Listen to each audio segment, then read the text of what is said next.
Imagine you're on your patio sipping on some sweet tea sweetened by the sweet taste of honey.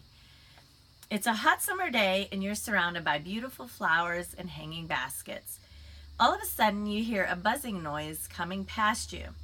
Do you jump and swat at it? Or do you just sit there and enjoy the beauty of nature passing by? I'm Edana G, and I'm about to get as busy as a bee explaining to you, you guessed it, bees. There are 20,000 different species of bees in the world, but I'm going to talk to you about the three most common bees that you'll see in your backyard: honeybees, bumblebees, and carpenter bees. First, I'm going to talk to you about honeybees. Honeybees are 1.5 inch long with markings of golden yellow and brown bands. They live in large families inside a hive. The hive consists of one queen, and 5% of the bees are drones and 95% are worker bees. They are the only social insect whose colony can survive many years. This is because the bees huddle together and eat honey to keep themselves alive during the winter months inside the honeycomb. The colder it gets outside, the more the bees huddle together and produce heat around the queen.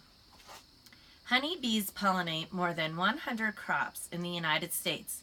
More than 1/3 of the crop population is dependent on bees. There has been a drastic decline in the bee population in the past 43 years. In 1974, there were about 4.5 million bees, and now we're presently at 2 million bees.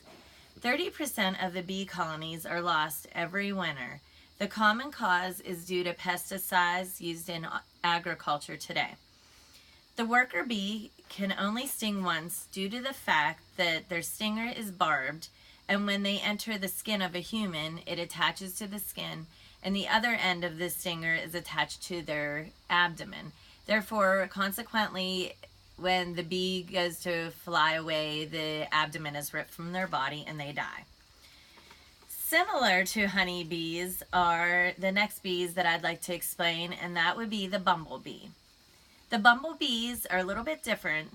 They're 1 inch in length, and they have round bodies covered in soft hair called pile, with markings of black and yellow stripes, making them appear fuzzy and soft.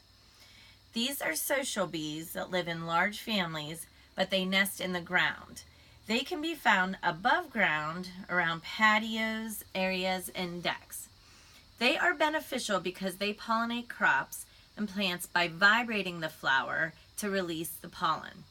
The bumblebee has pollen baskets located on their hind legs to collect the pollen for transport.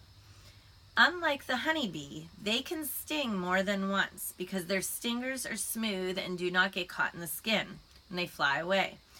Bumblebees will chase a nest invader for long distances. The bumblebee sting is one of the most painful stings in the bees community. Normally, the female will not sting and is more interested in pollinating the flower than stinging a human. The last type of bee I'd like to share is the carpenter bee. The carpenter bee is 1 inch in length with markings of blue and black. They are solitary bees and build nests only for themselves and only feed their young of themselves. They are beneficial because they pollinate plants that are ignored by the honeybees. Their name comes from their ability to drill through wood and can bore through softwoods to lay eggs and protect their larvae as they develop. Female carpenter bees will chew a tunnel into a piece of wood to build a nest gallery. Some tunnels can be as long as 10 feet long. These tunnels usually have several rooms where the bees hold their eggs and food. Carpenter bees do not pose a public health threat, but can cause cosmetic damage to the wood where they build their nests. In conclusion, bees can seem scary if you've been attacked by one or been stung by one in the past. I myself am very allergic to these types of bees, but I still find them very fascinating to watch as they get busy with pollinating my flower garden. They are very beneficial to society in producing honey and keeping the flowers and plants pollinated.